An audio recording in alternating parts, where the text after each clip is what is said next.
Olá, sejam bem-vindos ao No Princípio Era a Bola, o podcast da Tribuna Expresso em que descomplicamos o futebol nesta versão diária de acompanhamento do Mundial 2026. Cabo Verde prossegue o seu conto de fadas, olhando para a última jornada do grupo com fortes ambições de passar aos 16avos de final, depois de mais um empate, desta vez contra o Uruguai. Espanha, por seu turno, goleou a Arábia Saudita, com Lamine Yamal a aparecer no torneio. E, por falar em estrelas, hoje temos a segunda dose de Messi e também a França em ação. Eu sou o Pedro Barata e comigo tenho o Tomás da Cunha. Olá, Tomás. Olá, Pedro, Rui, um grande abraço a todos. E o Rui Malheiro. Viva, Rui. Viva Pedro, viva Tomás e cumprimentos a todos que nos ouvem. O Expresso tem uma nova subscrição que lhe dá acesso completo ao The New York Times, com atualidade, jogos, culinária e muito mais. E ainda aos conteúdos exclusivos da SIC Notícias, incluindo o Direto Vertical, a nova e inovadora emissão que se adapta ao seu smartphone. Subscreva em expresso.pt/digital. Expresso. Liberdade para pensar. Começamos então por Miami. Tomás, se contra a Espanha Cabo Verde praticamente só jogou uma parte do jogo, fazendo obviamente com muito mérito, e refiro-me logicamente à parte defensiva, contra o Uruguai vimos uma equipa bem mais atrevida e se calhar a lamentar aquela confusão antes do intervalo entre a lesão de Telmo Arcanjo e as bolas que o Uruguai carregou na área, a lamentar aqueles 5 minutos, porque caso não fosse isso, poderia até ter conseguido uma vitória que praticamente selaria a presença na fase a eliminar. Foi uma atitude muito ambiciosa e se calhar até mais descomplexada do que poderíamos imaginar de Cabo Verde, tendo em conta a qualidade, mas sobretudo a intensidade que o rival coloca em campo, neste caso a seleção do Uruguai. E é verdade, há ali 5, 6 minutos de desconcentração e dificuldade na defesa da área, com cruzamentos ao segundo posto, cruzamentos muito consentidos, ou seja, sem a devida pressão na bola, que permitiu que o Uruguai conseguisse cruzar para a zona do Sidney Cabral no primeiro golo. É o jogador mais frágil defensivamente da linha defensiva de Cabo Verde, e mesmo na questão dos amarelos tem sido um pouco precipitado, vai falhar a última partida contra a Arábia Saudita. Mas tirando isso, e como referes, com um problema de gestão da situação do Telmo Arcanjo, que não estava a ser assistido, mas estava caído no chão, portanto foi ali um momento de desconcentração, ou pelo menos de alguma ingenuidade da seleção cabo-verdiana, que depois permite Tomás, também... já agora são parênteses muito rápido. Achas que foi a primeira vez no Mundial em que se viu uma equipa a tentar que um jogador não fosse assistido por causa da questão do minuto? Porque deu um pouco essa sensação, não é? Sim, e até foi confuso, porque depois o Telmo Arcanjo pareceu-me cumprir um minuto fora, mesmo sem ser assistido. Sim. Portanto, acabou por ser mas isso já, confuso. Mas cumpriu um minuto fora depois do golo, portanto daí um pouco a exatamente, confusão, foi algo confuso, mas para Cabo Verde não foi vantajoso, obviamente, ter aquela sequência, porque o Uruguai estava a carregar, mas de forma muito macia, sem grande critério, a perder muitas bolas.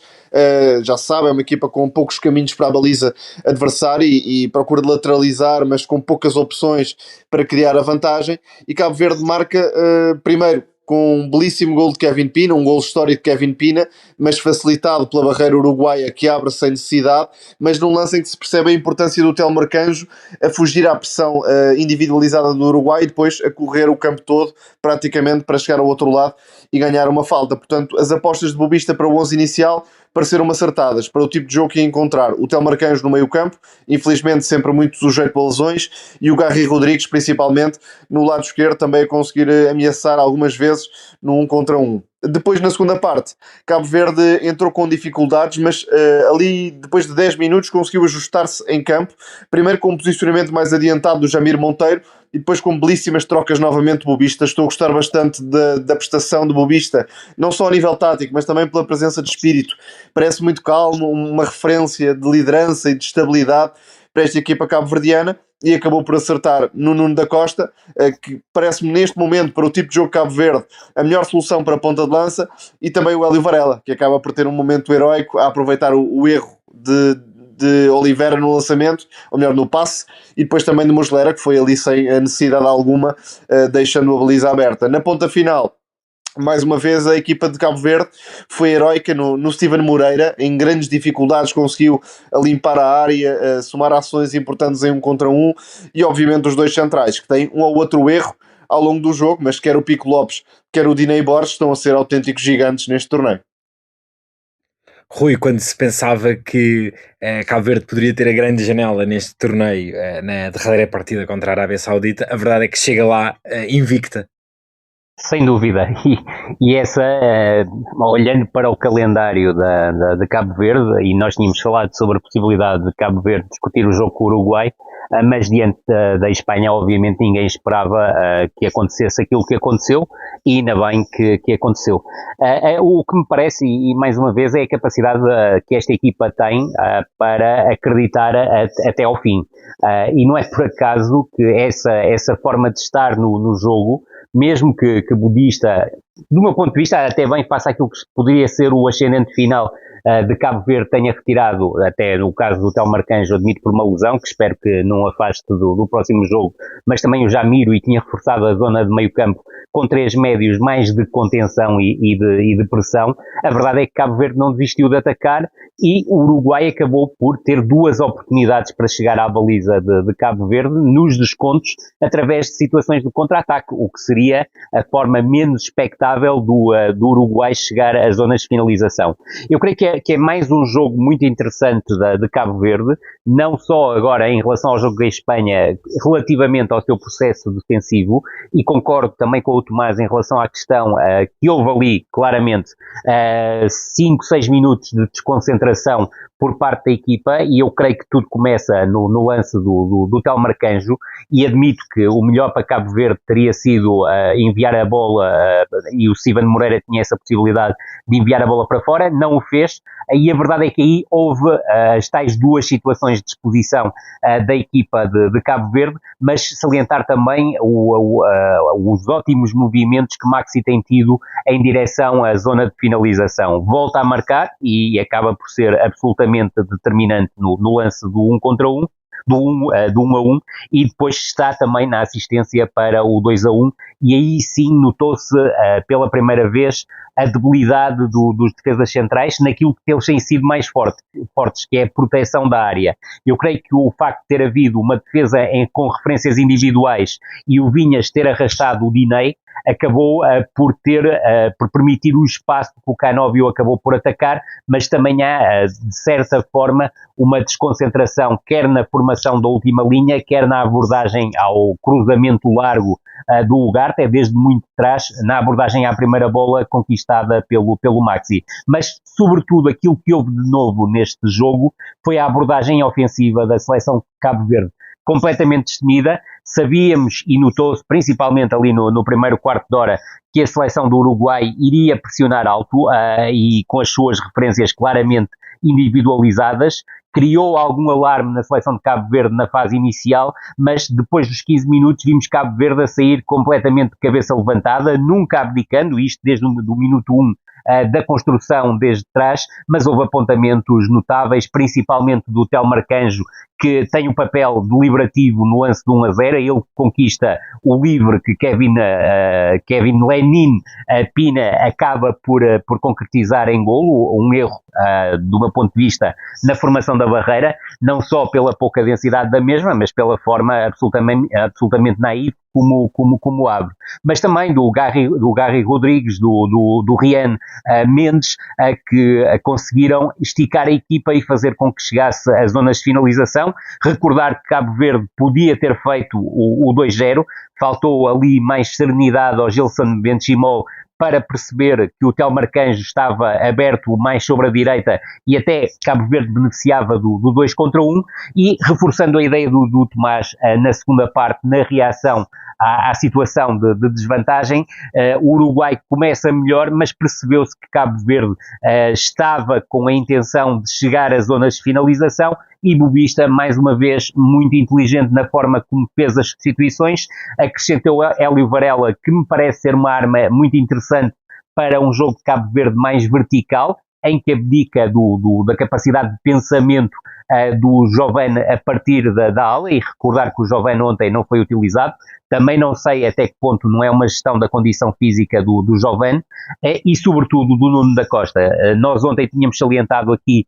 possivelmente poderia ser titular pela capacidade que tem para oferecer algo diferente dentro do panorama dos avançados do plantel, onde me parece também que o Dylan Livramento é o jogador claramente mais débil para aquilo que a seleção precisa, mas o Nuno da Costa está claramente ligado à forma como a seleção de Cabo Verde atacou na reta final, está ligado ao golo porque é ele que pressiona o Oliveira, mas sobretudo destacar a forma como o Hélio Varela executa o golo, ou seja, primeiro toque absolutamente fantástico, tira o Muslera do caminho, uma intervenção totalmente disparatada do Muslera ao nível do passe do Oliveira e depois a execução em direção à baliza. Cabo Verde deixa mais uma vez muito boas sensações, faltava provar aquilo que era capaz a nível do processo ofensivo, diante da Arábia Saudita é uma final, não há favoritismo de Cabo Verde, é importante sublinhar isso, mas acredito que Cabo Verde possa vencer a Arábia Saudita na última jornada, num jogo que é uma final se calhar pouco expectável para Cabo Verde, porque não é a possibilidade de passar em terceiro que está em jogo, é mesmo a possibilidade de passar em segundo ou até numa circunstância excepcional em primeiro. Circunstância excepcional essa que eu não acredito, porque acho que a Espanha vai vencer o Uruguai. Tomás, em relação à Espanha, vimos já contra a Arábia Saudita uma equipa mais perto do passado europeu e a prova de que Lamine Yamal muda tudo na equipa de Luís de la Fuente, um conjunto em que Alex Baena justificou a aposta titular. Não se percebeu muito bem o 11 inicial de La Fuente para o tipo de jogo que ia encontrar contra Cabo Verde, pelo excesso de médios, pela ausência de extremos, pela ausência de risco, e desta vez acabou por alinhar tudo, quer nas laterais e principalmente no lado direito, com a titularidade de Pedro Porro, muito importante nas variações de flanco e nos cruzamentos mais largos, a jogar mais por dentro no flanco de Lamine Yamal, e obviamente também com Dani Olmo, que é um jogador muito rotativo, que consegue jogar em poucos toques e acabou por dar fluidez ao corredor direito de Espanha. E do outro lado, o Alex Baena, que é um jogador muito mais agressivo do que Gavi na procura do último passe e que também pôde servir os movimentos de Oyarzabal, desta vez com uma aula de movimentos. Vale a pena lembrar que o Oyarzabal contra Cabo Verde não tinha tocado na bola durante 30 minutos, mais de 30 minutos até. Portanto, desta vez houve jogo para Oyarzabal e houve golo também para o avançado espanhol. Ajudou a marcar cedo e obrigar a Arábia Saudita a expor-se. A equipa desta vez entrou em 5-4-1 desde cedo, tentou travar o jogo espanhol, mas acabou por sofrer o golo de Lamine Yamal, momento histórico, mais um para Lamine Yamal, marca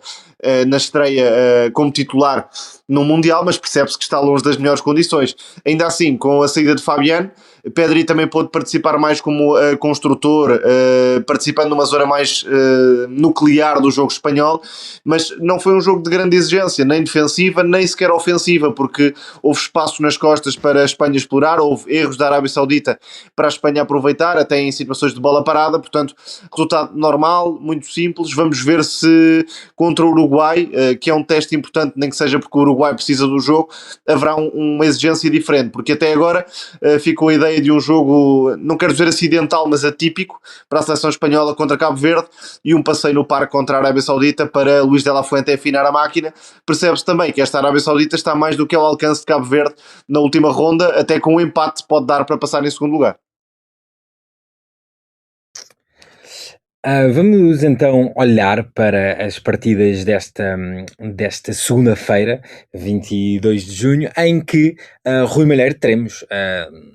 os dois finalistas do último Mundial a entrar em ação.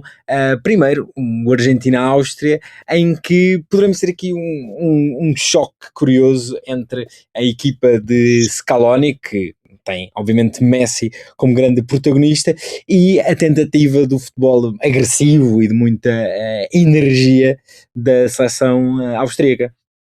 Claramente é um dos jogos que mais promete da segunda jornada e da primeira fase. Eu não fiquei totalmente convencido com a exibição da Áustria no jogo anterior, mas acredito que sim, que seja uma equipa que vai procurar pressionar alto, forçar erros na primeira fase e na segunda fase de construção da seleção argentina, Percebo também, e acho que é uma ideia que fica do primeiro jogo, é pouca qualidade dos laterais da Argentina para criarem desequilíbrios. Veremos se as opções se mantêm e, apesar de poder ser problemática a aposta de um Barco como lateral esquerdo, a isto em termos principalmente de transição defensiva, eu creio que o Barco pode aportar muito mais qualidade de qualquer dos outros laterais em termos de ligação, em termos de chegada e de criação e até de finalização, pela capacidade que tem de pensar o jogo claramente como um médio que acaba por ser. A minha maior curiosidade é para ver como é que a Áustria, tirando a primeira fase de pressão, depois consegue condicionar o jogo interior da Argentina e principalmente, e como é óbvio, o papel que Messi terá no jogo. Foi deliberativo diante da Argélia, acredito que também possa ser diante da Áustria, mas o nível do adversário vai subir, mas também temo alguma inconsistência do processo defensivo da Áustria que não me convenceu no jogo anterior. Tomás, jogo para Messi continuar a consolidar-se como uma das estrelas deste Mundial? Teoricamente sim, porque é um grande confronto de estilos, o ritmo austríaco, uma equipa que gosta de pressionar, que promove muitos duelos, contra o jogo mais pausado da Argentina, de envolvência nos médios. Agora, se aquele passe que, por exemplo, o De Paul faz no primeiro gol de Messi, entrar muitas vezes, sabe-se que quando recebe naquela zona frontal continua a ser temível, já não tem a agilidade, a mudança de ritmo para deixar adversários para trás, mas continua a ter esse lado definidor, como se viu de resto no jogo contra a Argélia. Estou curioso para ver como é que a Argentina se impõe ou não, porque não foi uma super exibição, foi um jogo simples, mas ainda assim sem um grande brilho por parte da Argentina. Este jogo pode ser interessante nessa medida, porque a Áustria não dá folga, é uma equipa que joga sempre num ritmo muito alto, mas se a Jordânia conseguiu criar várias oportunidades e até foi um bocadinho penalizada em certos momentos por falta de eficácia,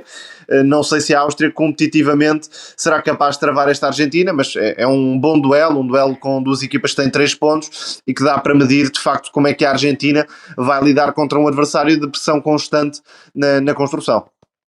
E os guarda-redes não são todos tão amigos como Lucas Zidane. Não, o Schlager é um guarda-redes. Por falar em Zidane, temos um pouco mais tarde o finalista vencido do Qatar 2022, a França contra o Iraque. Rui, a seleção iraquiana pode incomodar a equipa de Deschamps ou será uma partida para o quarteto fantástico gaulês brilhar? Eu diria que o Iraque, principalmente diante da Noruega, que é o jogo que todos temos mais em memória, teve movimentos ofensivos interessantes, mas não creio que vão resultar diante da seleção francesa. Aquilo que espero é alguma rotação no 11, não excluo que Dinha possa ser titular, Koné possa entrar no meio campo, possa cair um dos 4 magníficos da frente de ataque da França, para jogar Barcola como titular. Agora, aquilo que me parece é que se for a França da segunda parte do jogo diante do Senegal, tem todas as condições para atropelar, e peço desculpa pelo termo, o Iraque. Se for uma França muito mais previsível, com um jogo muito mais lento, com dificuldade em chegar aos 4, em fazer a bola chegar aos 4 da frente,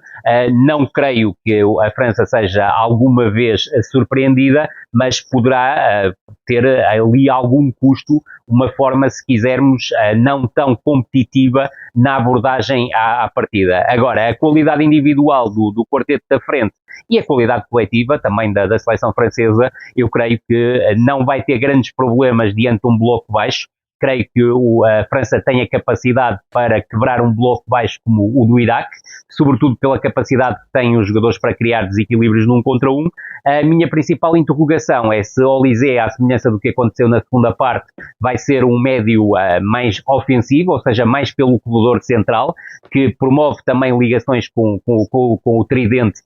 que joga consigo, e, sobretudo, com isso,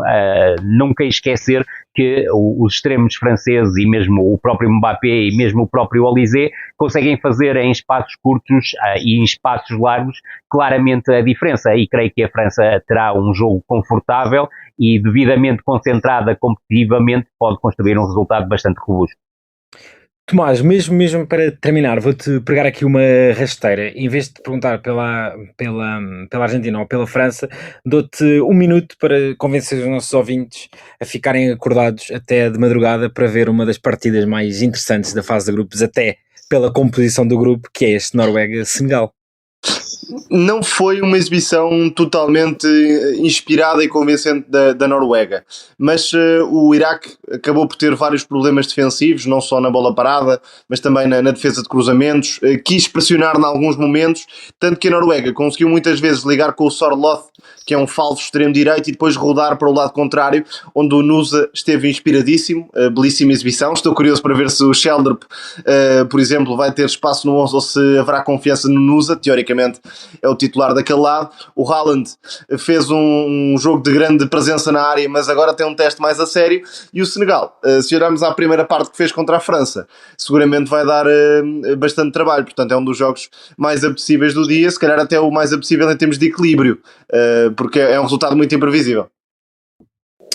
E é então com esta sugestão que deixamos este nosso episódio diário do No Princípio Era a Bola. Rui, Tomás, obrigado a ambos. Obrigado. Muito obrigado, até amanhã. A sonoplastia deste episódio é do João Luís Amorim. Obrigado, até amanhã.